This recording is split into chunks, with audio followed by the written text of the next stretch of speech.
I am very excited about tonight's show. I've had a lot of great guests on, but this one's by far one of the best, definitely. I got Eugene Napoleon, all-time great running back from West Virginia. He was part of the 1988 undefeated West Virginia football team that went to the national championship. Yes, we got beat by Notre Dame, but that was because our star player, Major Harris, went down in the first series. Had that not happened, I'm convinced West Virginia would have won the national championship. 100% convinced. So, it's one of those things where it was a bit of bad luck, but Eugene Napoleon was a key part of that undefeated 1988 West Virginia team. Very excited. That was actually, that was the first year that I actually watched West Virginia football. I was 6 years old, and it just happened to be the year we went undefeated. And from there on out, I was hooked. I mean, not to mention, I was born in West Virginia, but man, that right there, that's how you get off to a great fandom.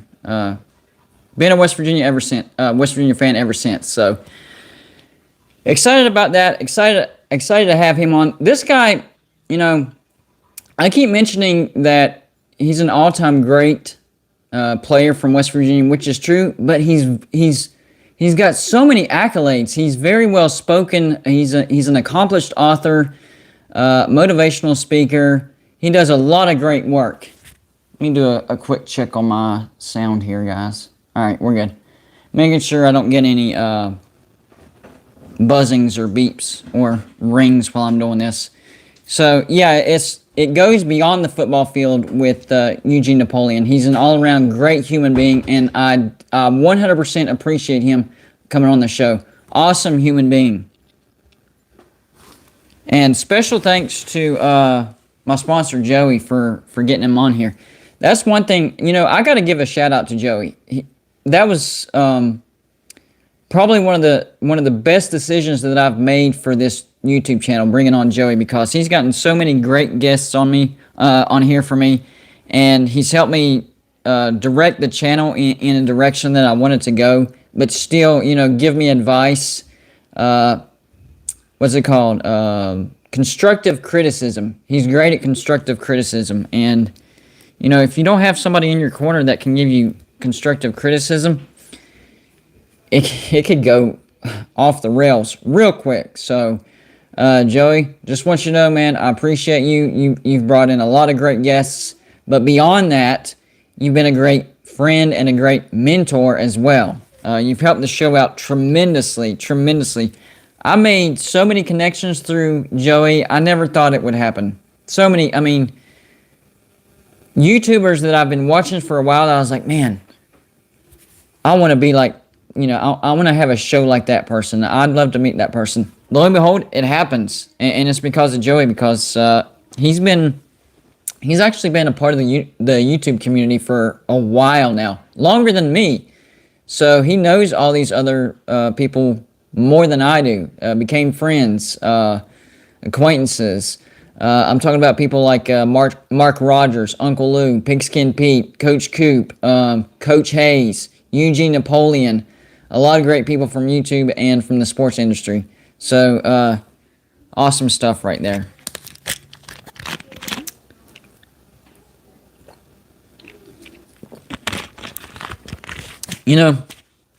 I agree with my subscribers. If I get a big time sponsor like national, one of them has to be Pepsi. I drink so many Pepsis every day, even during the show. It's a small problem, to be honest with you. Or Tombstone pizzas, Tombstone and a Pepsi. That's perfect stuff right there. So, if I ever get a national sponsor like that, those would be my go-to right there for sure. And it would just make too much sense. That's your opinion. Coke is better. I was raised on Pepsi. I worked for Pepsi as well, so, we're going to have to agree to disagree on that one. Talkus Pit says Tony's Pizza is better. That's just flat out wrong. I disagree with Bistro saying Coke is better. That's just a disagreement, but the Tony's Pizza thing, flat out wrong. Wrong. Sorry, bud. That's yeah, wrong. And I'm talking about frozen pizza. Let's not get into like Domino's and Pizza Hut and Papa John's. All that's a whole separate category. As far as frozen pizzas, it's got to be Tombstone. And trust me, I've tried them all. I get comments like, "Oh, have you tried Freschetta?" And yes, I've tried them all. I've tried them all. Tombstone is my favorite. So we will definitely have to agree to disagree. You know what? It looks like we've come up to another type of situation to where I might have to do a video on, Coke or Pepsi. I know that, trust me, I'm not going to start veering off into weirdness and doing, subjects not related to my channel. But I would really like to know the majority of my subscriber base, Pepsi or Coke? That's the great debate. I've had many friends that like Coke, many friends that like Pepsi. Y'all know me. I'm a Pepsi guy all the way. I mean, I'm not one of these people where I can't stand it. Oh, if I can't have Pepsi, I can't have it. I mean, if Coke is all there is, then, I'll drink it. It's not flat out nasty, but if I have a choice, I want to take Pepsi. Yeah, if y'all would please hit the like button to hit the YouTube algorithm, get it suggested more, get more people in here, more fan bases, more conversation. I try to explain what the like button is for. It's not just to say, oh, you're doing a great job. Never mind me. I might be doing a terrible job. That's fine. But the like button helps hit that YouTube algorithm to get the video suggested more. So that's why I always try to bring up hitting the like button. It just helps bring in more people and get more traffic in here. So we always appreciate that. Yeah, we're also still, I'm glad I saw that Jeff Grimm is in the comment section. We're still doing that super chat contest where any super chat, $5, well, every $5. So if you do a $10 super chat, you would be entered in twice. Every $5, you're entered in to win a $50 prize from TriStateWoodsketch.com. He's my sponsor. Does great stuff like that. Awesome for Christmas. You can do family photos, kids photos, yourself photos, your favorite team logos, whatever kind of thing, picture, photo, logo you want to put on a piece of wood in any shape, size. You can do a heart, diamond, whatever you want to do. It's a great gift. So every $5 super chat or $5 worth gets entered into that contest. And so far, I think we only have like 4 entries, so your chances of winning that prize is pretty high. And if it reaches $50, I'm going to throw in a mini helmet for your favorite team. So if you were to win, I would ship you a mini helmet for your favorite team. But we have to reach a certain amount, so we're not losing money. I have to get enough to where we cover the costs. So if we get to the $50 mark, we'll also send you a mini helmet of your favorite team. I think that's a pretty good deal. So there you go.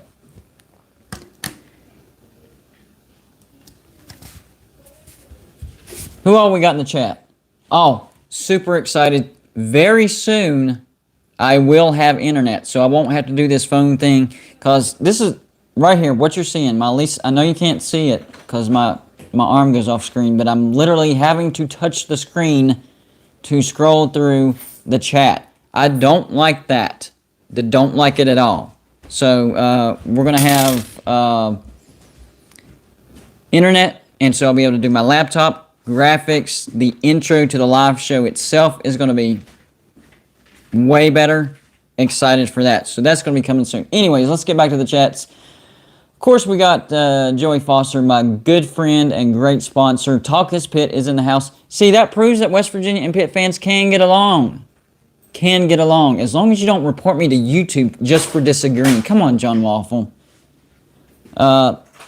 McKeestro Bistro. I like the name. Christian. Ethan Floyd. Jeffrey Russell Jr. Hufferbilly Paul. Haven't seen you in a while, man. Thanks for stopping by. John Waiters. Yvette Stowers. Let's see. Did I miss anybody? Jeff Grimm. Yes. Shouting you out again, bud. Which, by the way, he's the one that's sponsoring the Super Chat contest. Ethan Boyd. Did I miss anybody? I don't think I did, but I need to... Okay. No, we're good. So, appreciate everybody stopping by for the live show. I'm just the face and the voice of this channel. It's... You guys are the channel. Without you guys, there's no Golden Blue Dude. I'm just the guy you see yapping and you know, whatever, doing all the crazy stuff that I do. So, it's me, Hufferbilly Paul. Thank you for the generous $19.99 super chat. He says, let's go, supporting you in West Virginia to the ACC. And a lot of people are wondering, what, you know, Golden Blue Dude, have you backed off? What's going on? I haven't heard. No, I haven't backed off. And, the comment right after that, any ACC news? No, and that's why I haven't made any new videos about West Virginia going to the ACC, because I haven't heard anything new. So if things change, or if I hear, you know, a date or a time, or, you know, it's off, it's not happening, anything new, trust me, I will do a video on that. So as far as I know, and I check with my sources, pretty much once a day. I mean, I might miss a day here and there, but pretty much once a day, and they still say the same, you know. Don't know the timing yet, but, you know, West Virginia and the ACC are in agreement that West Virginia is going to the ACC. So, we'll see about this.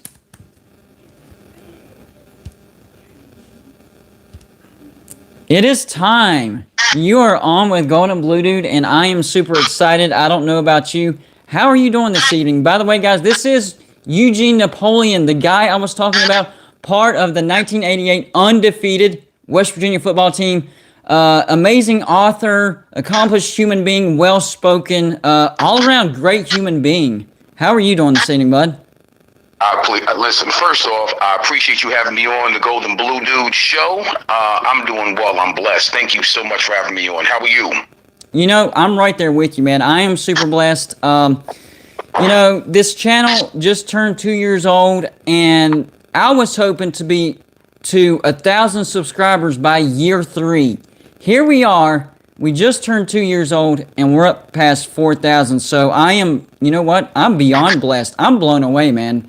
The support that I've gotten from everybody, I am ecstatic and blown away. Well, you know what? Listen, that's what happens when you have great product. I appreciate that. And listen, you are a blessing, because at the end of the day, whenever you can put out some great material and people are really diving into it, and they really are looking forward to it, then you know that you have good product and you have a good show. And you do have a good show, my guy. You do. I definitely appreciate it. You know, and the thing that I learned about YouTube is, even whenever you get trolled or negative comments, that's not necessarily a bad thing. That still means at least you're engaging, you're entertaining to some degree, even if they disagree with you. So that was kind of a hard lesson I had to learn, because when you get into YouTube or any type of media like that, and you know, you're putting yourself out there and you get some backlash, at first you're like, you just want to defend yourself and be mad and be like, no, you're right, you know, and start arguing. But you got to learn, it's okay. People are going to disagree. It happens. Absolutely. But you know what you just said, which is so crucial and important, it's open dialogue. Right. And whenever you can have open dialogue and honest dialogue, that in itself is important, because not everybody's going to be right, not everybody's going to be wrong. It's their opinion, and you're giving them content to talk about. So that's what's great about your platform and about your show. I appreciate that, man. You know, all you can do, and this is with anything, not just with the YouTube channel. I know you know this in your venture. You just do the best you can and put out the best version of yourself. That's all you can do. You can't go beyond what you are. And as long as you're doing your best, you know, the rest is up to either God or the people watching on your YouTube channel. Absolutely. Listen, absolutely. And so far, listen, you are putting your best foot forward on every show. What I love about it is it's the critiquement across the board. It's not just one conference or one team.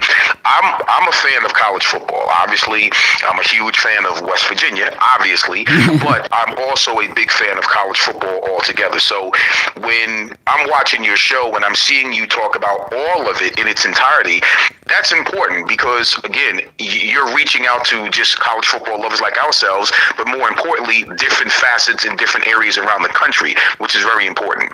Yeah, I agree with that. The interesting thing with you is not only are you an accomplished individual, but I would say that you're part of what I would like to call a power couple because your significant other is also accomplished as well. Tell my subscribers a little bit about your wife. Absolutely. So, my wife is none other than gold-selling, double platinum award-winning, Grammy-considered recording artist Naya, N-Y''A. That's her stage name, Naya. Her real name, her government name is Tracy Napoleon, and we've been married for 28 years. We have a wonderful son, Brandon Napoleon, who's a grad assistant at the University of Buffalo right now. But we've been in the music entertainment industry for 25 years. We own our own company, which is called NAP Vision Entertainment, NAP Vision Entertainment.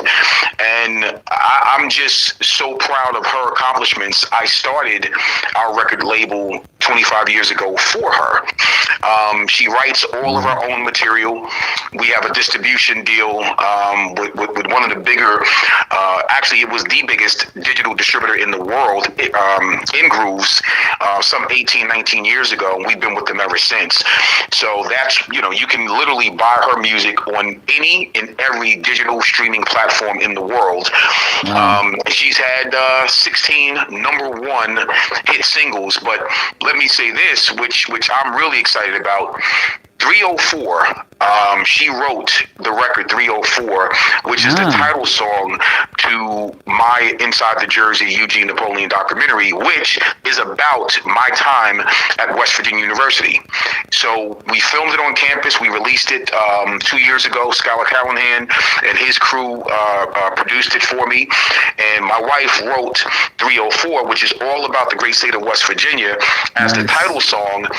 That song, 304, wound up hitting #1 on the R&B charts for 5 straight weeks.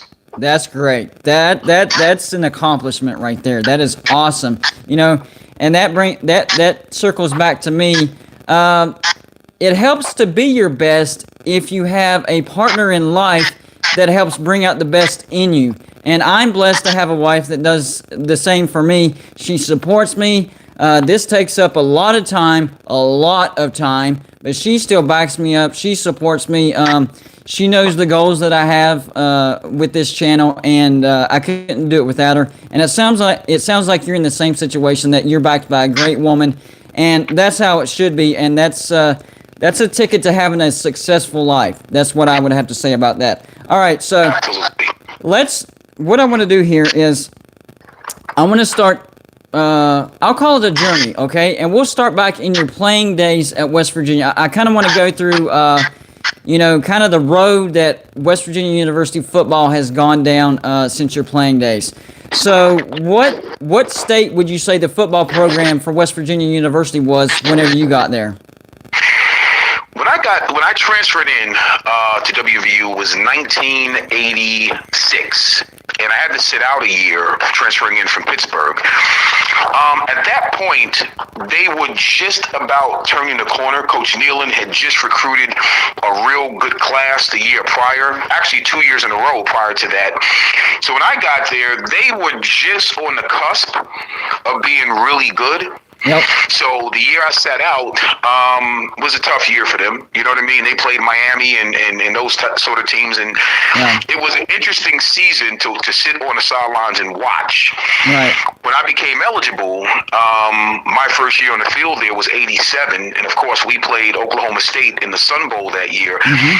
You got a sense that we were going to be pretty special because although we lost Oklahoma State, that particular team of leaders, that senior-led team, they kind of set the foundation for what we wound up doing in '88. Right. So I kind of got the idea, and thank God that was one of the best decisions of my young life, transferring to WVU. I got the idea right then and there how good we were going to be, and we knew it.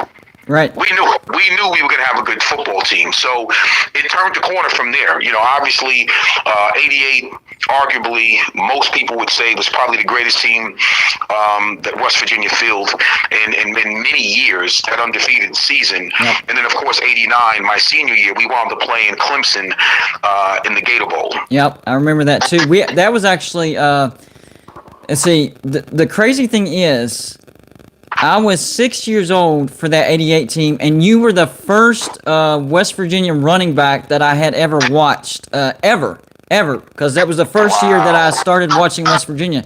So the first year that I myself became an actual fan was that '88 undefeated season, and that year, well, the end of that year is whenever we moved down to Greenville, South Carolina. So the following year, '89, whenever West Virginia played Clemson, we lived about 30 minutes away from Clemson whenever West Virginia played Clemson for the Gator Bowl. So that was kind of a unique twist of circumstances as far as the '88 and '89 seasons. Wow. I'm going to share something with you that I always tell people, and they really don't understand this. West Virginia, especially Coach Nealon and that staff during my time there, they didn't just recruit tremendous student athletes. They recruited character, right? And I always say this, and sometimes people get it, sometimes they don't, but you win with character, because the way Coach Nealon recruited was very similar to how you build Fortune 500 companies, which is interesting, right? Yeah. He's going to bring in the right type of individuals, put them in the right position. I'm talking about coaches now, to then coach that room, and he's then going to go out and he's going to recruit, along with the help of his staff, the type of kids and young people that he knows 9 times out of 10 they're going to make good decisions right when they're in tough situations. That's how you build a good organization. That's how you build a good company. That's how you build a good football team. So he did it the right way. And this is why going into tough games and going into the years where those 3 years in a row, we wound up playing, in 3 major bowl games, and then obviously playing for a national championship and going undefeated. You kind of saw that coming because of the kind of locker room and the kind of young people he was bringing into the university. It's not that way today at certain schools, because I think people tend to get away from that, because it comes down to there's so much money involved in collegiate sports now that people tend to get involved more on the wins and losses versus bringing in the right student athletes, in my humble opinion. No, you're absolutely right, and the transfer portal has exacerbated that by, 100,000 times. I don't know. So it's made the problem worse. Now, I wanted to do a quick comparison here. Now, Don Nealon, he didn't start having great success or even good success at West Virginia in, year 4, year 5? Yes. Yep. Okay, correct. So I wanted to do a quick, because we're kind of in the same area under Neil Brown right now, okay? So, he comes in 2019, bare cupboard. I mean, probably the least talented team that West Virginia has fielded in over 2 decades. I mean, the cupboard was bare when Dana Holgerson left. All right, so we get through that season. Miraculously, we come out with 5 wins. West Virginia should not have won 5 times in 2019. I don't care who you ask. They should not have won 5 games. I had us winning 3 games that year. Somehow we come out with 5. All right. Then the following year, COVID. All right. So he couldn't have a lot of face-to-face time, all that stuff. And West Virginia actually overachieves. We get to a bowl, win the bowl, and we go 6-4. Now on to this year. There are some struggles at West Virginia for the football team, particularly at the offensive line. Now, they're very talented, but they're extremely young. You can see it in the run game, and you can see it in the quarterback play. Jarrett Dagey is not a mobile quarterback, and he tends to step side to side trying to get out of sacks instead of stepping up in the pocket. So we're getting a lot of backlash from West Virginia fans saying that they want Neil Brown fired. Fired. Not, just getting tense or stressed out. They want him fired.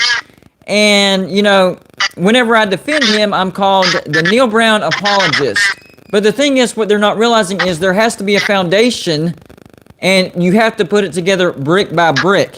And I think he's a coach that, like you were talking about earlier, tries to recruit character, not just quote-unquote the student athlete. And he's actually trying to build something instead of, when we were under Dana Holgerson and kind of, bandage teams together year to year.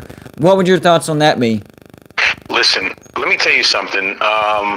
Neil Brown, to me, is a younger version of Don Nehlen.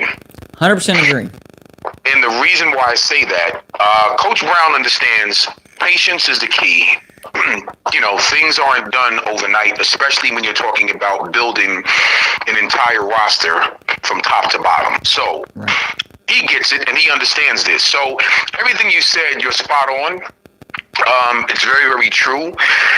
I said this when we first hired him. First off, I was really happy with the hire because we needed to bring back some stability as far as the brand of West Virginia and what it means outside of the great state of West Virginia. We needed to bring that brand back where people will respect what it stood for. Right. And at the end of the day, that's kind of like by itself. Now we get into the football part of it. Right. Patience, again, is the key. There's a lot of things that Neil has to do in order to bring this program where he needs it to be. If you look at his history from Kentucky to Troy, there's a lot of different nuances and a lot of different things that he did to help those programs become successful, especially at Troy. Oh, yeah. When you see the way he built that program, they won one or two games, big games per year, games that they had no business winning. That was done in the locker room and the foundation that he laid with those individuals, with those young people. Trust, understand my system, understand we're going to be good in all three phases of the game. That stuff takes time. Yeah. Because the number one thing it takes is brutal honesty. That means you're going to go in and you're not going to lie to a kid. Right. You're not going to tell it. You're not going to over-recruit a position. People don't really understand. See, I'm not a stars guy. 5 stars, 4 stars, 3 stars. I can care less about any of that. Because the truth of the matter is, when I stepped into Pittsburgh back in 1985, right, there were 11 high school All-American football running backs in that room. All of us were high school All-Americans. Wow. For 3 classes before I got there. So at the end of the day, if you come to that level and you're not ready or you don't know how to compete consistently, right, it doesn't matter how many stars you had. I was a blue chip All-American. Right. I had scholarships from every major Division I school in the entire country. So at the end of the day, so did everybody else. When you get to that level. That's right. What happens is kids don't understand this because they're not used to it. And then they're not being told the complete truth when they're being recruited. So you're thinking you're supposed to step into a college situation and you're going to be the man. No. When you go to these major big boy schools, what happens is you have to learn how to compete every single day, which means if you didn't come from the type of high school that was really competitive, where you had to be a student of the game, not just a great football player, a student of the game. Absolutely. You're not going to be able to compete consistently. So what Neil Brown is doing, he's trying to get those young people who are students of the game. Now, once you get them there, you got to work with them and you got to see how do they matriculate in your system. That doesn't happen overnight. So I'm hoping that the fan base can be a little bit more patient with him because he's going to turn it around. He's going to get to a point where they're winning 9 and 10 games a season. I really do believe that because the foundation that he's building is right. I think there's multiple layers to this as far as the overreaction to the fans. Number one, the very first thing, and I've said this many, many times, is I truly believe that we overachieved last year. 6-4, we won our bowl. We weren't a very talented team, but for whatever reason, our defense was really, really good. We had a guy by the name of Tyke Smith come out of nowhere and you couldn't throw the ball within 10 yards of the dude, or he's going to pick you off or take your head off. So, we had a defense that came out of nowhere. So it set our expectations unreasonably high this year, in my opinion. And so we move on to this year, all right, after the Oklahoma game, not really all that much complaining. Yeah, we didn't like losing to Maryland on the road, but that's the first game. It happens. 4 turnovers cost us that game. We competed at a high level against Oklahoma, came away with just a 3-point loss, and then Texas Tech happened. We lost to a team we had no business losing to, and the problem with it, and I tried to explain this to the fan base. I tried. I really did. You have to consider that West Virginia was not only coming off an emotionally charged win against Virginia Tech, they were also coming off of an emotionally charged loss against Oklahoma. So the first half of that Texas Tech game, their heads weren't where they were supposed to be mentally. And yes, some of that does fall on the coach. But you got to remember, these kids are young. We're talking about 19, 20, 21, 22-year-olds. So 2 emotional games where a close win and a close loss is going to affect these young kids. So, and it was the first half that cost us that football game. We put up 0 points. But credit to Coach Brown, though, because when they came out of halftime, they came out fighting. We did end up losing the game, but we came back and tied the game and made Texas Tech kick a last-second field goal to win a game. A lot of people forget about that we came back and we made Texas Tech have to kick a last-second field goal. So really, to me, it boils down to this. That Texas Tech loss, and then yes, we did get blown out by Baylor, but Baylor's a really good team. They just dominated BYU. So, you got to take things in stride and really kind of step back from. People are living in the moment. People are living from Texas Tech until now. Forget about everything that happened before. Texas Tech till now is Neil Brown. He needs to be fired, and that's complete nonsense. Well, here's the problem with that notion. Okay, so let's just say you fire Neil Brown. Who do you bring in? Exactly. And on top of that, not only are you in a pickle of who you bring in, but who wants to come to West Virginia now after you just fired a coach 2.5 years into his tenure trying to build something? Nobody worth value is going to want to come to West Virginia for a good long while. See, that's the point of the business side of major college sports, and I was going to allude to that because that's a great point. At the end of the day, you cast pretty much you're casting out into the you're throwing your reel out into an ocean of, let's say, great coaches who have good agents. They're looking at all of that. They're looking at how the prior coaching staff was treated, right? Yep. So if you give a guy an extension and you turn around and fire that guy, a year into or 2 years into his extension, look, when I retired from playing, I was a sports agent for 10 years. I wouldn't put a would-be client in that situation. So I know how most agents look at it when they're talking about a reputable coach with a good record. They're not going to look at a job like that because they know that it's not stable enough for their career to do such. Yeah. My feeling of it is Neil Brown, for whatever it's worth, you take the highs and you take the lows. You know what you signed up for when you become a coach. Yeah. It's not as easy as people think. So once again, winning is not just about having the best players, because I'm going to go way back here. There was a point in time a few years ago where Florida State had the number 1 recruiting classes in the country year in and year out.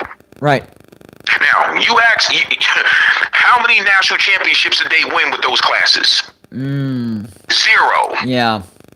And again, they had at one point, this is a few years back, the number 1 recruiting classes in the entire country. Yeah. And on top of that, the team with all the buzz this year, Georgia, who I do think they'll win the national championship. I mean, they're buzzed on through everybody. But up until this point, Georgia averages the number 2 recruiting class in the nation. When was the last time they won a national championship? Well, see, that's exactly my point of reference. Let me go, listen, with me, I'm always going to speak openly about just what it is, right? So there's a reason why programs continue to win at such a high level. Okay? West Virginia will always do, and this is what I love about our program, about our institution, about the people that run our program in our institution. We're going to do things the right way. Okay? Right. We're going to do things the right, and you're supposed to, because this goes back to the character piece that I'm talking about. Right. You can't get so sidetracked with the big time dollars in the money that's involved in college sports, because sometimes when you do that, it will make you do things that's not going to be conducive to a moral conduct. Yep. West Virginia is not that program, and I thank God that it's not that program. Me too. Because you don't have to do that to win football games. So this is why when you bring in people like Neil Brown, we already know where he's cut from. We know what type of cloth this man is cut from. And that's what made me love and respect Don Nealon even more when I graduated from WVU, because years down the road, you know, when you're there and you're 18, 17, 18, 19, 20, 21, 22, you're so young and you just think you know everything. It's not until you graduate, right? Yeah. 4, 5, 6, maybe 10 years down the road, and you become a husband and you become a parent, that you really start to understand the importance of the role that your high school coach played, that your college coach played. That's when you start to understand the role that these guys really play in your life. You're talking about 5 to 10 years after you graduate that institution. Yeah, I agree. I would rather have it the way I have it now, where I know I played for a man that was a Christian guy. He did it the right way. The same moral code, the same values that my mom taught me at home is what I also was taught from an extended version when I got to WVU through Don Nealon and that great staff. That's what you want. Now, if you win games along the way and you win a national championship, to God be given all the glory. Yep. Because when you're older and you can no longer do this anymore, I can look back on my years. That's why I love West Virginia so much, Don Nealon and that staff, because I know what they gave me, and to help me be the man that I am now. Man, listen, I would not trade my days in Morgantown for anything in the world, and I mean that. I have a comment question for you. Thank you, John Part, for the generous $25 super chat. He's telling me, ask Eugene what happened to Major on the first offensive possession in the championship game. Tell us the story. So John Part wants to know the story on what happened as far as Major Harris getting injured on that first drive. Yeah, which was sad, because I always tell people this. We would beat them probably 9 times out of 10 with a healthy Major Harris. We'd probably beat them in Kroger's parking lot. But, I agree with that. Yep. Unfortunately, he got hit. He dislocated his shoulder during that the second series of that drive, and it just wasn't right. Yeah. He couldn't really leverage his arm. He couldn't throw. And again, anybody that knows the way we ran our offense, Major, somewhere between 65 to 70% of that offense came through him. You're talking about back then anywhere between 14 to 21 points per game, if not more. Major was good for. We knew with a healthy Major Harris, you're putting 21 points, 28 points on the board that he's responsible for per game. And everything else, defense, special teams, will come from there.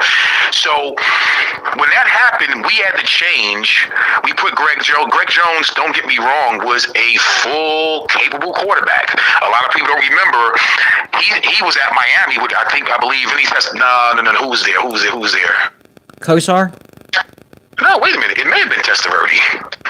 It's probably their Kosar or Testaverde.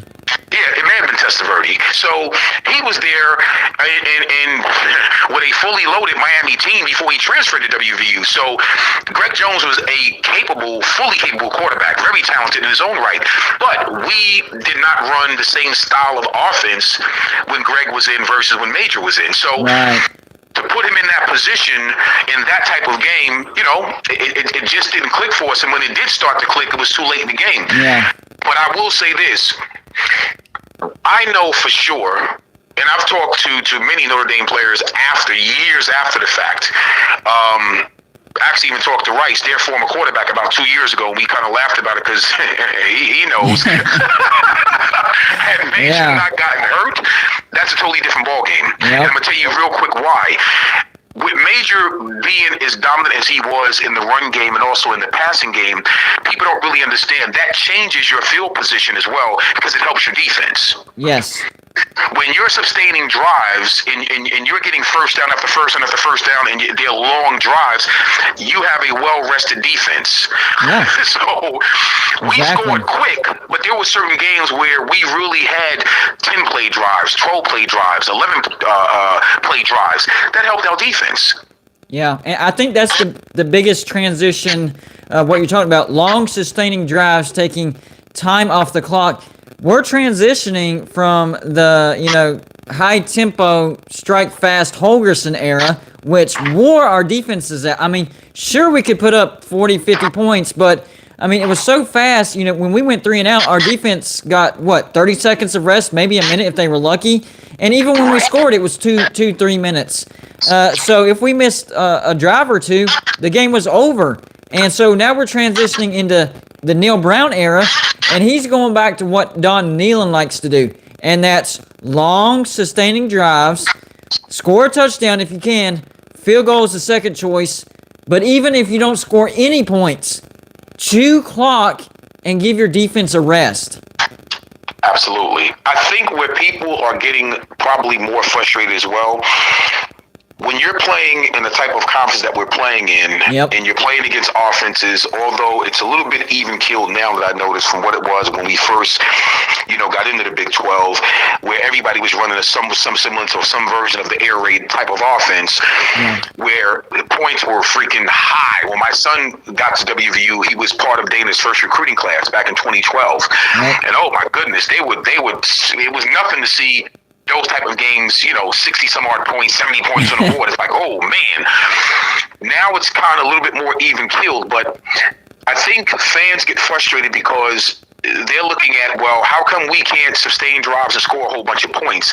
Not understanding that Neil has a totally different philosophy when it comes to offense. Of course, you want to score points, but his philosophy is different than what the prior staff had.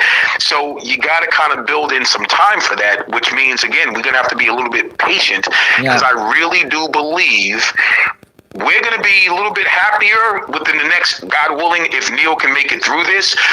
I guarantee you we'll be happier 2 or 3 years down the road than we would be if we let him go. Oh, absolutely, 100%. For the two factors that we talked about, the first one is, if we let him go now, no decent coach is going to want to touch West Virginia for probably a decade. And then on top of that, I truly think he's building something here.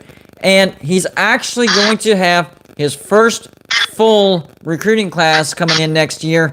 And it's one of West Virginia's all-time greatest recruiting classes. So, that'll give us more of a gauge of what he can do with talent. What we're seeing now, folks, what you're not understanding, we're seeing what Neil Brown can do with hardly any talent.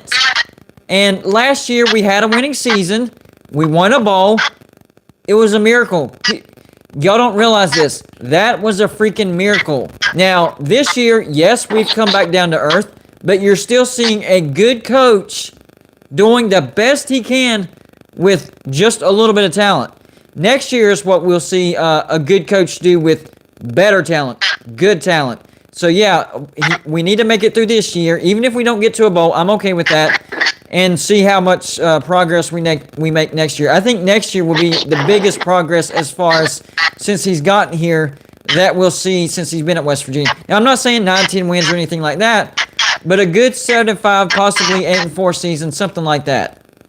I agree with you. Listen, let me see what happens. Like, as you just said, let me see what happens when you get his full, the kids that he really believes can come in on offense, defense, and special teams and really get on the field to do what he expects of them to do. Let me see what happens when you get that full recruiting class in. And I really do believe they're going to have one of the better recruiting classes in the country. But even that is going to have to deal with a certain amount of time to get these young people acclimated into his system and into his scheme. Yeah. Once that happens, now, if at that point you're not winning and you're not happy with with the product that's being put on the field, because then again, you get kids in your program, now you got to develop talent. Right. So once you get them in there, let's see how that development process goes. You may have a kid that was great in high school, and I'm just going to call it like it is.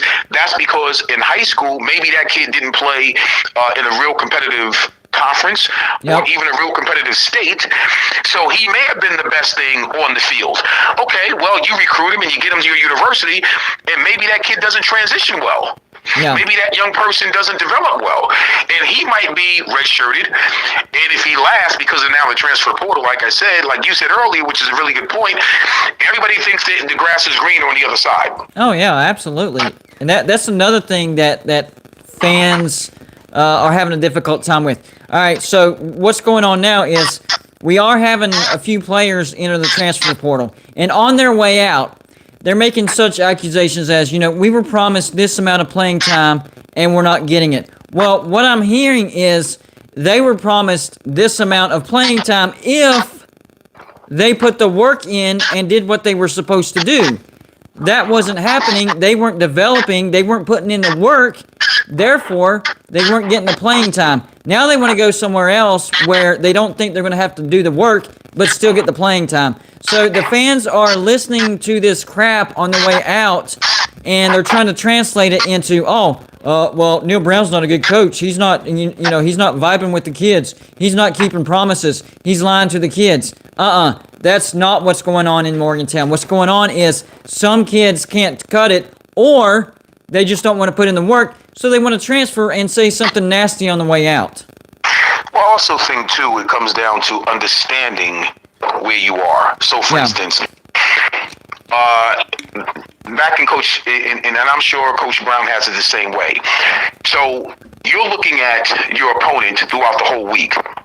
So you have a system where you're literally studying, let's say if you're an offensive player, I had to know what the opposing defense was going to do. In the passing game, I had to know the blitz pickup. I had to know where I fit on the route tree in the passing game itself. Obviously, I had to know the running plays. I had to know what my offensive linemen were doing. If they missed a block, I had to know where it was coming from.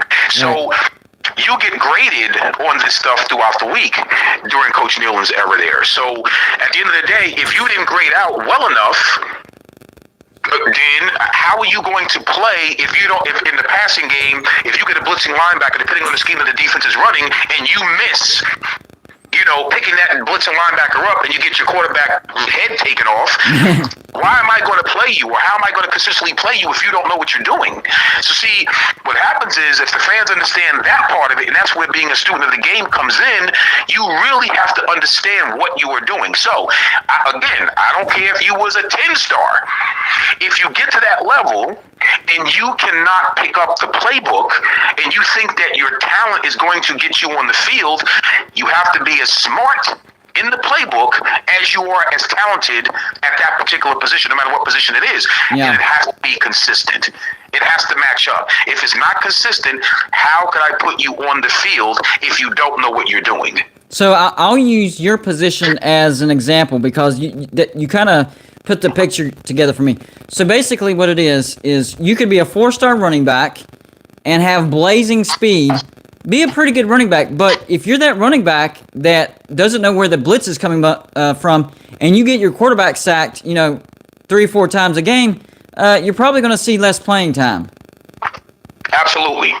Yeah, absolutely. I agree with that. And that goes across the board. It's not just about, making plays and scoring touchdowns. It's being a good teammate as well. I mean, it's not just you versus the other team. You got 10 other players on the field with you at all times. So you have to do your part as a team. If you can't understand that when you put that uniform on, you're playing for the university, you're playing for the state, you're playing for the fans, you're playing for the last name that's on the back of that jersey, your family, the city and state that you come from. All of that stuff needs to be represented. So It's not just about, of course, I'll use the running back position because that's what I played. Of course, every time I touched the field, I wanted to play and show out, so to speak, for all the things I just mentioned, right? Right. But more importantly, I knew I came to West Virginia with a very talented back, A.B. Brown. We both transferred in there together. We made a pact when we left Pitt. We were going to transfer to the same school, right? Wow. When we got there, you had Under Johnson, you had Craig Taylor. I mean, there were a bevy of backs that was already there that was talented. So once again, we just didn't walk in to WVU in the running backs room and think that we were the greatest thing since sliced bread. We had to come in there and work our tails off. But guess what? We look forward to that because it's about the competition, right? So we played for each other. When I was in the game, they were rooting for me. When AB was starting, they was rooting for him. When Andre was in the game, they was rooting for him. When Craig was doing what we was rooting for him. When Major had the ball, we're rooting for him. That's what it's all about. Yeah, you can't win support each football other. games and you'll never win a national championship with the whole I mentality. It's not about one guy. Yeah, exactly. You have to support each other because if one player tries to, be the star and take over the game, then, maybe he might break out for a, 40-yard touchdown, and it might be the play you remember, but then there's going to be some missed blocks, and you'll still end up losing the game. But hey, he had that 40-yard run. That's not what they're going to remember if that's the case. If you end up costing your team the game, that one play that you're focusing on means nothing if you're not a good teammate. Absolutely. Listen, I didn't care. I wanted to be consistent, play well for the university. Like I said, my family, the state, the fans, the whole 9 yards. I would rather not have a 100-yard game and win the game versus having a 200-yard game and we lose. Exactly. And the players these days is almost the complete opposite. It's all about racking up the yards, being the talk on ESPN. We've gotten away from the team mentality. And West Virginia football, that's how West Virginia wins. Because we're not the Oklahomas, we're not the Notre Dames, we're not the Ohio States where we can recruit a top five class every year. We can get in a decent recruiting class, top 25 every once in a while, but we have to play team ball, not me ball. I agree with you 100%. Somebody had asked me this a while ago, and every time I get a little bit annoyed when people they reference blue bloods, right? Yeah. So I would ask somebody else this question. Okay, so what would they consider a blue blood program? And the answer was, if you win or if you've won more than 80% of your games in a particular time period, which means you are probably in the top 25 winningest programs of all time. Right. That will be considered a blue blood. So I laughed uncontrollably because I said, okay, now that you said that, I want you to look up wins and losses and where does West Virginia fit in that particular category. Top 25 in both percentage and total wins, both of them. When they did, we're in the top 15. Winningest program of all time. Yep. So I don't realize that.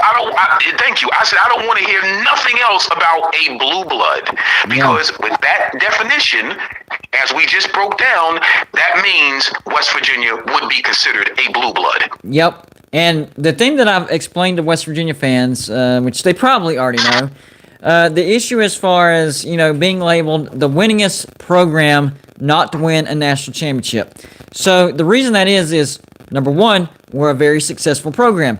Number two, the reason not a national championship is because we haven't got there consistently. So the law of averages isn't in our favor as far as winning. Now, we've had our shots, 88, a share of it in 93, 07. We've had our shots, but we don't get there consistently enough for the law of averages to be on our side. I mean, they want to talk about, Oklahoma, Texas, USC. Well, you also have to look at how many of those programs have lost. Well, that's a very good point of reference. Very good point of reference and very true. And all cases. All very, very true. Very, very true. I respect programs that win consistently. Yeah. I respect programs that can go out and recruit consistently. But I'll say it again. I also respect programs that do it the right way. Yes. I agree with that. And I would say, and this is not just my opinion, I've gone on other shows, I've been to other stadiums, I've talked to other fan bases, and West Virginia is a better brand than people realize as far as a national brand. West Virginia has a pretty strong brand. Now, our football program is a bit down right now, but that's because we're rebuilding. But as far as, being known nationally, the Flying WV is actually well known. And people have this feeling that West Virginia can't stay down for very long because we never do. So I'm believing in that. And the thing with Neil Brown is I don't think that we'll have as much of a roller coaster ride as we did with Holgerson. Now, Holgerson was very up and he was very down. I think with Neil Brown, we're going to have more sustained success. I'm not saying we're going to win a ton of national championships. We might not even win one national championship. We're used to that. I'm hoping we do, but we're used to that. What I'm saying is we'll be at the upper echelon of the conference that we'll be in. And I don't know if you know this or not, but West Virginia is going to the ACC. I've been reporting that. I've been saying that on my YouTube station. And I know a lot of people doubt me, but I have a lot of people close to that are telling me that. So for right now, that's what I'm going to say unless the story changes. So let's say West Virginia goes to the ACC. I think West Virginia will be in the top, I'll say, quarter of the ACC consistently, especially with, I think it's a little bit lesser of a competition for the Big 12, and we fit in way more geographically. Absolutely. I would love to see WVU in the ACC. First off, like you said, from a recruiting standpoint, just that alone, you're going to be able to recruit. Again, there'll still be a national recruiting program, but just from a geographical standpoint, it's going to be better suited, I think, for obviously for the university, it'll be better suited for the fans. That would be a great conference to go in. And I'll tell you this, if that does happen, or when that does happen, you may see a quicker turnaround. Yes. I really believe that. And that goes into the equation that we've been talking about. Please, people, have patience. Now, in the Big 12, we would have that turnaround. It's just a little bit slower. But once West Virginia gets into the ACC, you guys will be thankful that we kept Neil Brown. I mean, the turnaround is going to be much steeper of an incline. Oh yeah, I believe so. I think, to be honest with you, I think Neil will be fine where he is now. Yeah. It's just going to take a little bit more time, obviously, a little bit more patience on everybody's side. Because people tend to forget. Do you really think that the players want to go out and not perform well? Do you really think that the coaches want to go out and not perform well? Of course not. It's not like this is, the notion of this is exactly what we want. No, those young people are down, I'm sure. They're upset. The coaching staff is upset. You got to figure it out. So what bothers me a little bit is when the fans don't understand that and they're speaking out of frustration. Yep. And they're saying things on these social media platforms that these young people and their families read, and it becomes hurtful. So what happens is it's difficult to then say, I want to come to a program where if I'm doing well, I'm shared. And if I'm not doing well, you know what I mean? I'm called everything under the book. Yeah. That's not good because you get young people are sensitive. And if you put yourself in their shoes or their parents' shoes, that's kind of hard. Yeah. That's the harsh reality of it. But we got to just be a little bit more patient. I think a lot more kinder in a loss. And just kind of keep it, if you can, keep it even killed. Don't have such a high and low emotion on a win or a loss. For me, I bleed blue and gold, period. In my guest room, that's the only thing that's in there. First off, gold and blue are my favorite combination colors. It's been that since I was 7 years old. Right? So my whole guest room is nothing but blue and gold. Nothing else goes in there but blue and gold, gold and blue. Yep. That's it. I hear you. You can ask my wife. My wardrobe, I would say about 85% of it gold and blue. I mean, down to the socks. I have shoes that are gold and blue. So, I've been believing this since I was 6 years old. And that's the thing that I've been trying to explain to the fans. I am a diehard West Virginia fan, but at the same time, you have to have empathy for these players, and you have to have a life and emotion outside of the football game. I understand being mad and being upset about a loss. I understand all that. But you can't let it, number one, put you in a bad mood for an entire week, something like that, and lash out at people. And number two, it's not like, Neil Brown's been here 10 years and we've been a losing football program for 10 years. That would be a different story. Then I would understand, disgruntled fans wanting to get rid of him. This is year 2.5, people. 2.5. You fire him now, and you set West Virginia back at least 5 years, if not more. Oh, no doubt about it. If something happens and, Neil Brown is somehow let go, which I don't think. I mean, that's one thing that I love about the character of our university and the upper administration. They know that. I don't believe I've ever seen a coach in the last 20 years let go in the middle of any season. You know what I mean? Yep. And I respect that. Again, I respect that. That's the character that I talked about earlier. That's the way they do things the right way. It's the way it should be done. If there's an issue, they're not going to air their issue. They try not to in the media, which I love that as well. You keep that stuff in-house. You keep that stuff private. You deal with your business privately, and that's the way it should be. But you're 100% right. If Neil Brown is let go, it really is going to be difficult to get a coach that is going to want to come in under those circumstances, because first off, you're starting all over again. I don't think people really understand that. Yep. Anytime you get a new coach with a new staff, you're talking about a new philosophy. You're talking about, here's a bigger piece, right, that people don't look at. You get a new coach with a new staff, you're talking about changing recruiting locations around the country, because every staff that comes in, they have a different recruiting base. They have a different philosophy about recruiting. There are certain programs that they don't recruit certain parts of the country. Yeah. Which is interesting, but very true. There are certain staff that I know personally, they may not recruit a certain part of the country. No matter how good the kid is out in that particular part of the country, that's just not where we recruit from.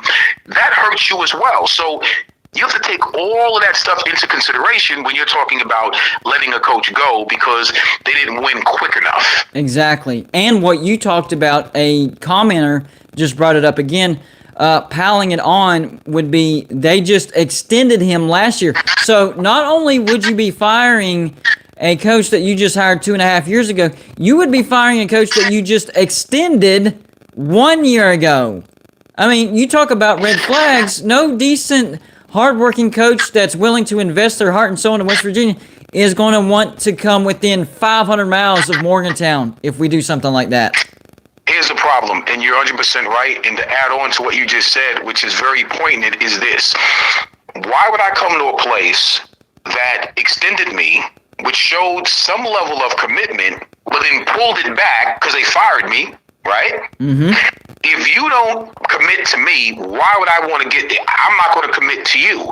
Then you're going to get guys that's just going to come in for a big payday, and they're going to leave within year 1 or 2. Yep. That's it. They're going to use West Virginia as a stepping stone to another place. Yeah, that is it in a nutshell. And I think one of the issues we had with Dana Holgorsen is he wasn't 100% invested in West Virginia.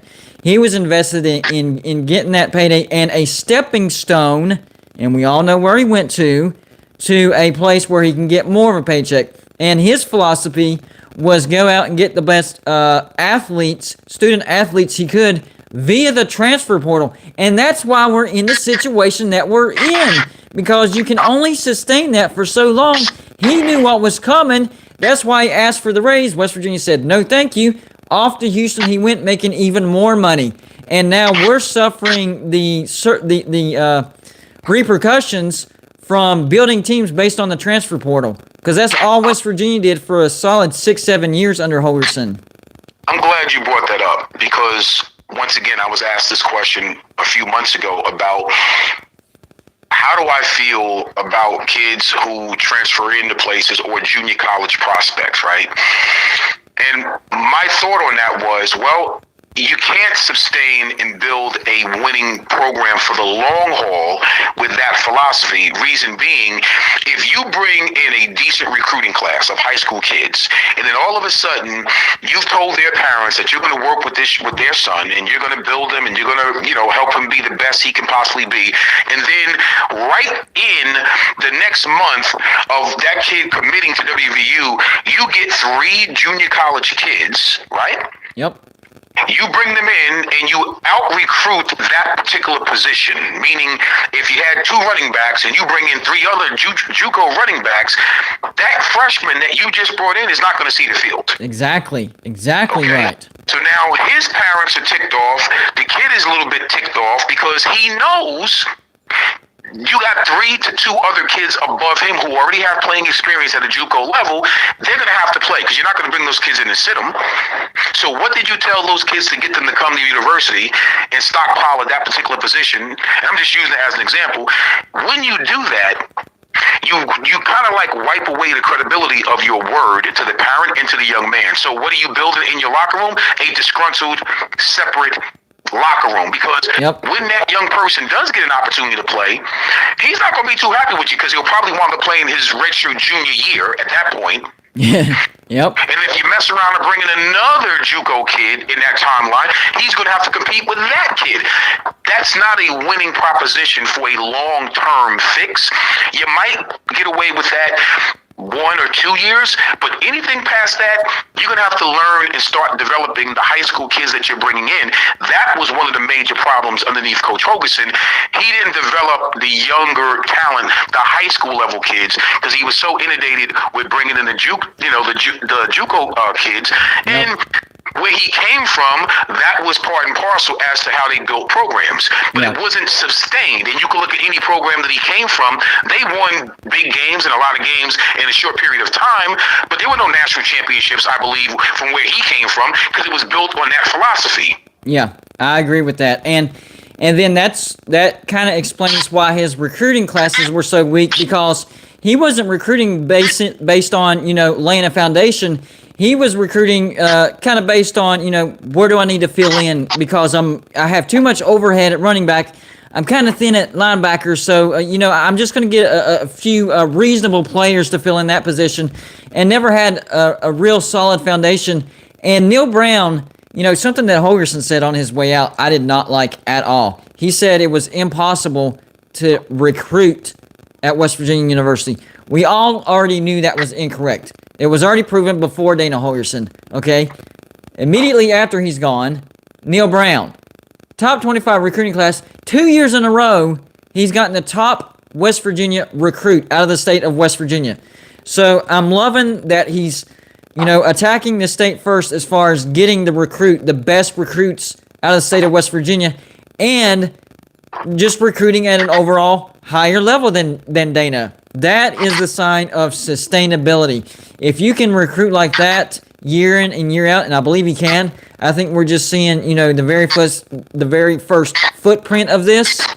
We'll be successful not only in spurts, but sustained success. Absolutely. No, again, I agree with you 100%. And I think it also boils down to what I said a few minutes ago: honesty. Character. Yeah.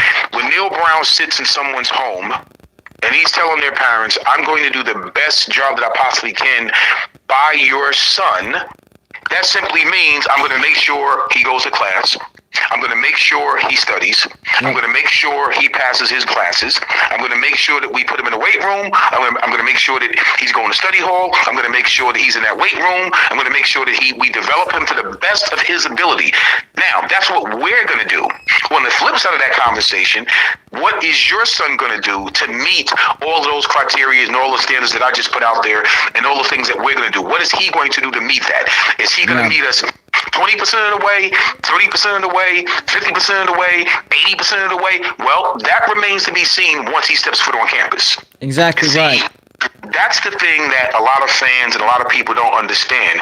It's not about what Coach Brown and wherever a kid goes, what they promised you What do you promise you to be the best that you can be in the classroom and as a student athlete altogether? That's where you start to see the rubber meets the road. Like I said, when a lot of these young people get into college, they don't understand what it means to be consistent at that level. This is no longer high school. Yes. You have to compete every single day in practice. I'm going to take it a step back. You have to compete every single day in the classroom as a student to be eligible to compete every single day on the practice field, which reverts into playing on Saturdays. That's just what it is. And a lot of these kids are, if they're not consistent in the classroom, why am I going to bring this young person to my college where I know they may not be able to compete academically or athletically? Right. And see, that's why I like to compare Neil Brown to Don Nehlen and Dabo Sweeney. We don't see a lot of Dabo Sweeney guys, get in trouble once they move on from Clemson. Same thing with Don Nehlen. Once guys did graduate from West Virginia University and stopped playing the game of football, you didn't hear much in the way of, the graduates getting in trouble, committing crimes, stuff like that. You have a bad egg every once in a while, but not overall. It was rare to hear that. And I think that's the same situation with Neil Brown. He's one of these coaches where he wants the student to be a major part of it, not just the athlete. Student, athlete. People forget that we as fans, all we see is what's on the field. There's a whole different side of that person. There's the student part of that person. And as a coach, you have to be able to balance that out and make sure, they have a good educational experience as well, and stay eligible and have success, and teach them to be, a productive citizen, a grown man once they graduate West Virginia University. Listen, that's, to me, as a father, as a parent, was the most important criteria for our son Brandon when he's being recruited. Yeah. And he went to one of the most prestigious high schools in the country, St. Peter's Prep. Yeah. In Jersey, New Jersey. They put out, kids every single year that are high school Americans, that are 5-star, 4-star kids. They put them out year in and year out. For 40 years, his former head coach, Rich Hansen Sr., was the type of guy that they had, like I said, 3 to 4 All-Americans every single year for almost 40 years straight. Wow. So you were going to get the best that St. Peter's had to offer. I mean, the list goes on. Minka Fitzpatrick is a star in the NFL right now. He played with my son at St. Peter's. See, I'm glad you brought up the point of being a father, because it's a totally different world, once you have a child. Like, even as a fan, because, I have a son. I know he's going to grow up, and let's say when he gets older, he turns out to be a great, football player, and he gets recruited. I'm going to be looking for the coach, not just the coach that gives him the most playing time and, we're going to get him to the NFL, because, that's a very small chance, very low percentage. I mean, that's the elite of the elite. I want to know, hey, are you going to make sure he graduates? Hey, are you going to make sure he goes to class? Hey, are you going to make sure that he stays eligible? Your fandom changes once you become a dad. Now, I'm still I still bleed blue and gold, of course, and I want to see West Virginia succeed on the field, but I also empathize with the players and know that the recruiting situation mentally is much different than what I thought it was when I was just a fan instead of a fan and a father. It's a totally different ball game, and you're 100% correct. I'm gonna tell you a quick, short story actually. With my nephew is Dion Dawkins, who plays for the Buffalo Bills, number 73, right? Yeah. When he was being recruited, I got him a scholarship to Temple. And the reason why he picked Temple was real simple. When we sat down and spoke to Matt Rule, the first thing Matt guaranteed myself and his parents was that Dion will graduate out of Temple. Okay. That's the first thing. Wow. He will graduate out of Temple. He will go to class every single day. That's what you want to hear as a parent. Once I heard that, I already knew, Dion being as athletic as he was going to be fine athletically. Exactly. My objective for him was, Neil, it's the same thing that Neil is on right now. I want to make sure that he gets his degree. So I said, Matt, as long as Dion is in class and he's on track to graduate, I'm good with him coming here. That's He the didn't thing. want to go too far away from home, and that was a good fit for him. And he did. And he did graduate out of Temple University. He wound up being a second-round draft pick, with the Buffalo Bills, and he's been starting there ever since for the last 5 years. That's a great coach right there. He followed through with that, and you know what? I didn't even think of it that way. If your kid is being recruited by major universities, then yeah, you do know that they're going to be all right, because that means they do have the athleticism that they're looking for. So once you know that's okay, then you're like, okay, well, make sure he graduates, because that's actually number one. He's going to be okay on the field because you've worked with him. Whether he started in middle school, high school, he's worked his way through. Now, please just make sure he graduates college, because 99% of athletes aren't going to make it to the NFL. So you want to make sure that your kid has a strong foundation as an adult, not just as a football player, but as an adult. 100% correct. I mean, the bottom line is this. My high school coach, Frank Arjulo, love him. He's a great man. He said this to me day one in high school. You're going to be a human being far longer than you're going to be an athlete. Yes, I like that. So what's more important? Well, what's more important is, I don't care if you run for a gazillion yards. What's more important is being a well-rounded individual, yes, where you're going to be productive in society. Yes. And another thing that I'm big on with my kids, we're starting to trail off into parenthood, but I'm okay with that.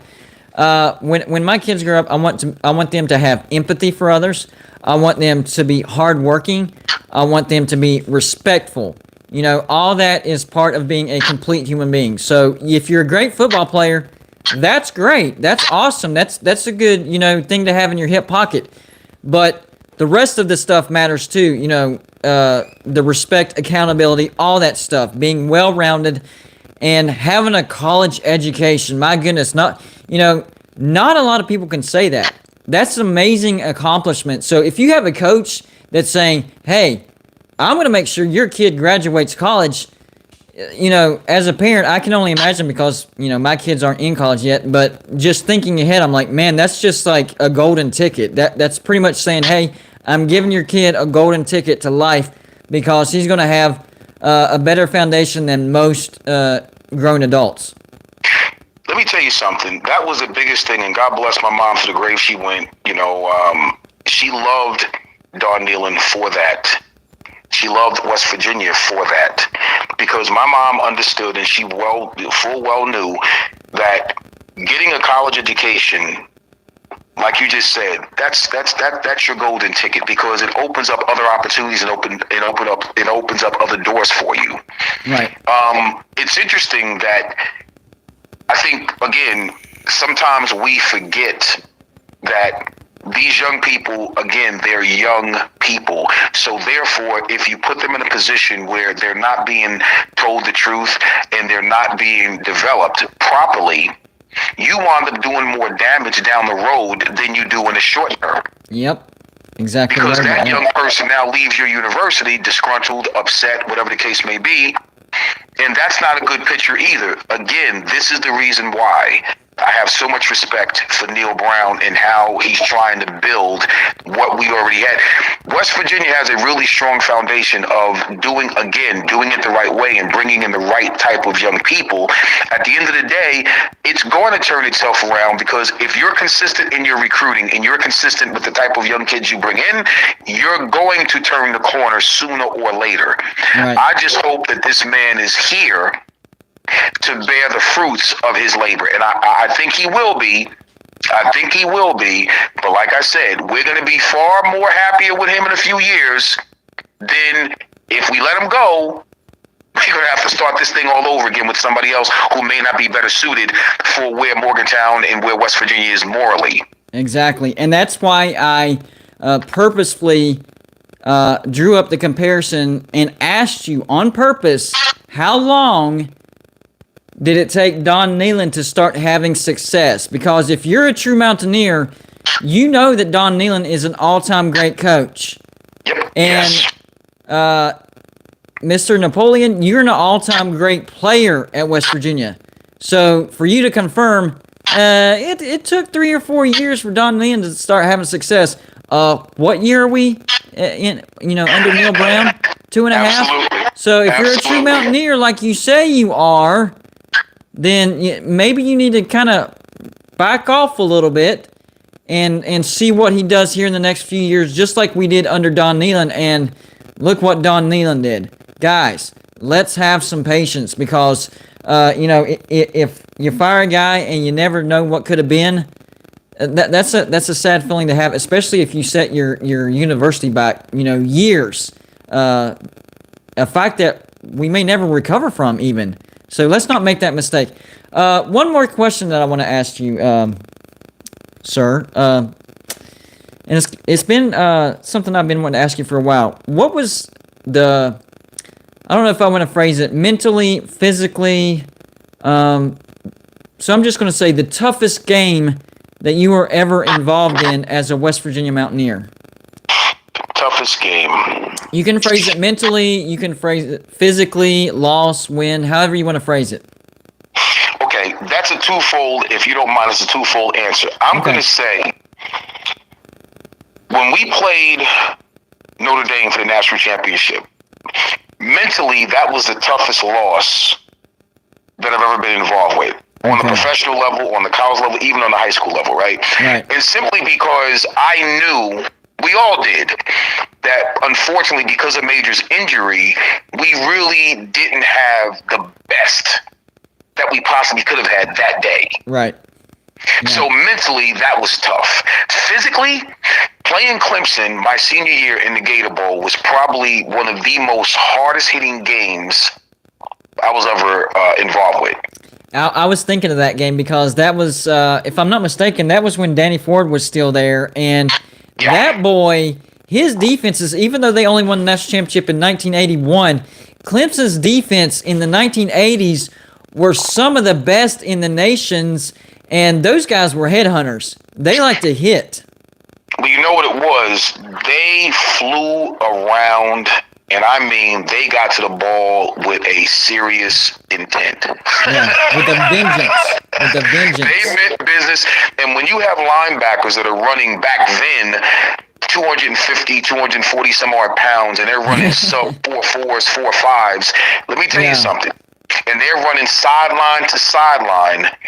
Woo! They definitely brought some thump. If you had the ball, they were coming at you like you disrespected their mama. Oh, you better believe it. So those would be two, and we played against some really tough Virginia Tech teams now, because Virginia Tech was another team too. You knew you were in a ball game when you played those teams back in the day. Beamer, listen, they were really well coached. Penn State obviously has some well-coached teams as well, but those were some physical football games. But what comes to mind, the mental part of it, the Notre Dame loss, and the physicality of that 89 Clemson defense. Yeah, now the final score of off the top of my head, the Notre Dame West Virginia National Championship, was that 31-17 or 34? I'm getting my scores mixed up. 34-17? I want to say, if I'm not mistaken, and was not happy. Yeah. Well, the reason I said that is it was still a competitive game. Yes, it was sort of lopsided, but it's not like what happened in '93 in the Sugar Bowl. So even with a dynamic player like Major Harris, the heart and soul of the team, 85% of the offense, West Virginia still put up a good fight. Personally, I still don't think they had a chance without Major, but they still showed the fight that they have. That's why I brought that score up. Yeah, well, I tell you what, it wound up being in the very end. It was 34-24. Okay, that's what it was. It was 34-24, and to be completely forthright, and I've said this, Tony Rice, we laughed at it a few short years ago. If you take away, if you add the 21 points that Major, like I said, he was good for between 21 and 28 points by himself. There's your game right there. Yeah, and that's not even counting, the momentum they would have lost. I don't think Notre Dame would have scored 34 points. No, they wouldn't have. Absolutely not. We would have controlled the clock as we did in every game. We would have gotten the turnovers on defense as we've gotten in every game prior to that. Major would have did his thing, either 3 touchdowns in the air, 1 on the ground, which is 28 points, or 2 touchdowns with his legs and 2 in the air, which is 28 points. Either way, it all adds up to 28 points. He would have done what he had been doing the whole season had he been healthy. And I'm telling you, they would not have had an answer for Super Number 9. They just wouldn't have. And just like nobody else did that entire season, they wouldn't have either. I think the best word to describe Major Harris as far as when he did his thing against opposing defenses, he demoralized opposing defenses. They lost their will to fight because he just demoralized them and made them feel like a mere mortal. Because there was things he could do that nobody had seen to that day. He was the first true dual-threat quarterback in the history of college football. That's a fact. Absolutely. Listen, let me tell you something. Coach Nealon said it best. Major was so elusive, he would make you miss him in the phone booth. Yeah. He even still talks about that play where it was a botched play, but Major still turned it into a touchdown. That's still talked about to this day, where Nealon was mad because, Major improvised, but he's like, well, it turned out to be a touchdown because Major did what Major does. Probably one of the greatest runs in West Virginia's history against Penn State. That game was, and again, you're not, as a player playing with him, we was not surprised. Yeah. You kind of look at him, in awe when he's doing those things. It was kind of like, I'm sure the Michael Jordan analogies with the great players, because Major made people around him better.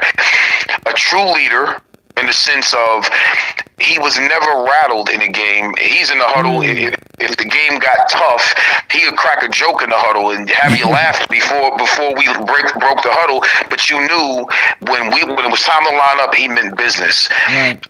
Never saw fear in his eyes. As long as the scoreboard was ticking, you had a chance to win when he was at quarterback. Man, that is absolutely right. The last player that I could say that about for West Virginia, as long as there was time ticking, West Virginia, still had a chance of winning, would be Pat White. I knew he was good. That's my guy. that dude was amazing. He honestly, and this is not disrespectful to him. This is just a testament to how he did what he did. Pat White really shouldn't have taken the field as early as he did in his career, because people really didn't know much about him. He kind of took the college football world by storm, and it was because of Bednarik's injury why he even took the field as early as he did. But man, once he did, that team was his. He was no longer a backup quarterback filling in. That was his team. That was one thing that I loved about Pat White. The same thing with Major Harris.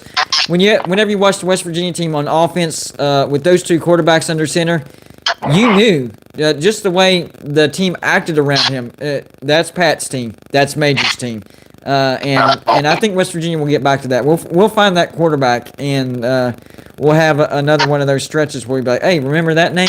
I think it's coming soon. Listen, I agree with you. The quarterback is the CEO of any organization. That's what I always call them, because everything goes through them. And if you have a good one, you got a chance to win a lot of games. If you don't have a good one, well, then it becomes a little bit more difficult, because it's good. You're going to have other things to help you, other elements. But if you have a great quarterback, and everything else is clicking, boy, it makes it a lot easier if you got a really good quarterback. That's the God's honest truth. And I don't care what level you're talking about. It can be Pee Wee, Pop Warner, high school, college. You got a good quarterback, you got a chance to win some games. Have you seen the tape on this recruit we got coming, Nico? I saw a little. Took a look at a little bit of it.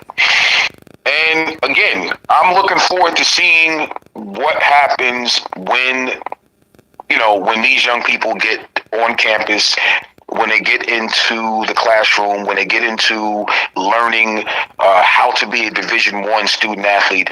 That's when I get excited. Yes. I'm not sure if you notice, I don't really give too much of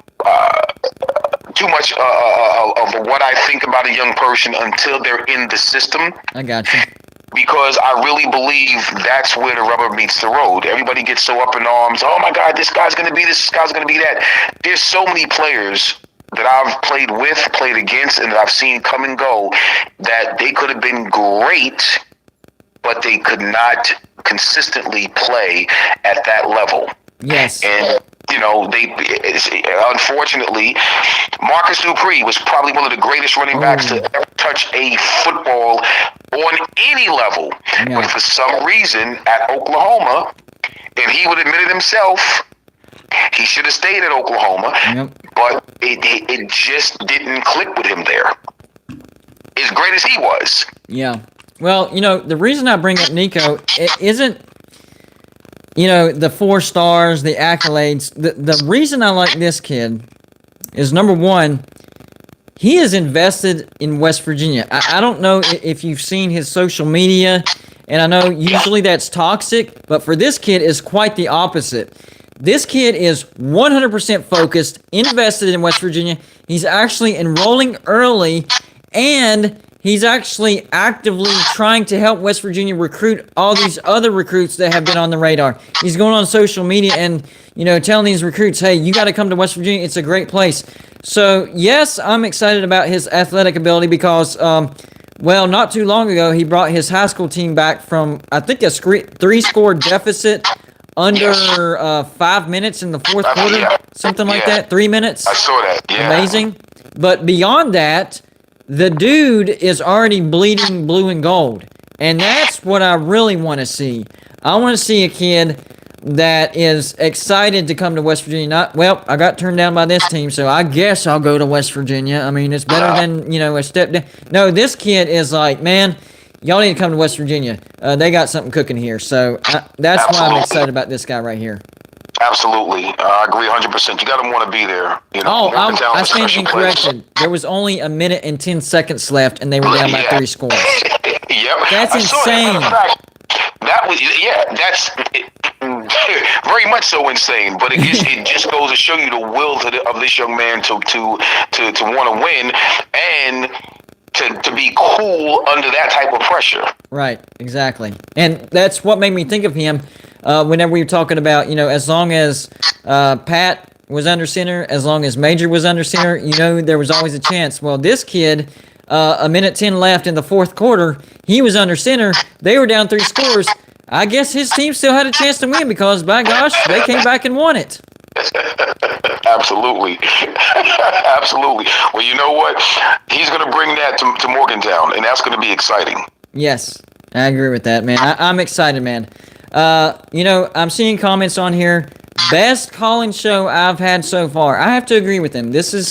And I've had some pretty good guests on here. I've enjoyed them all, but you, my friend, I've enjoyed this one the most.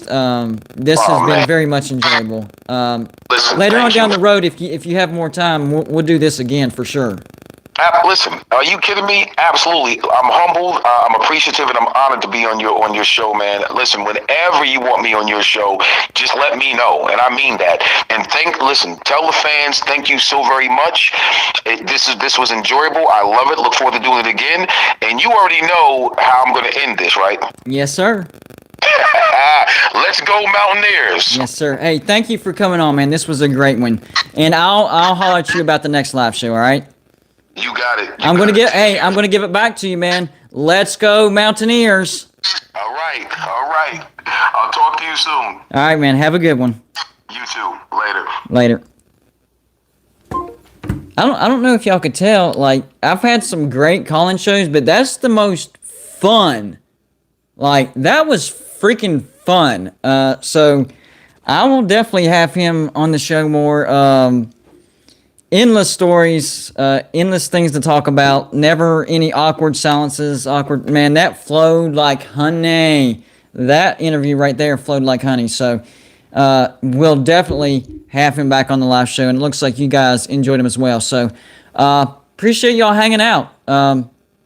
Good crowd tonight. A lot of interaction. Great guest tonight. Eugene Napoleon.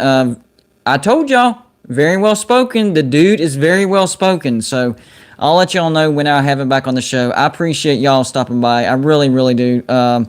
You guys make the show. He was a great guest, but you guys make the show. Without you guys, there is no Golden Blue Dude.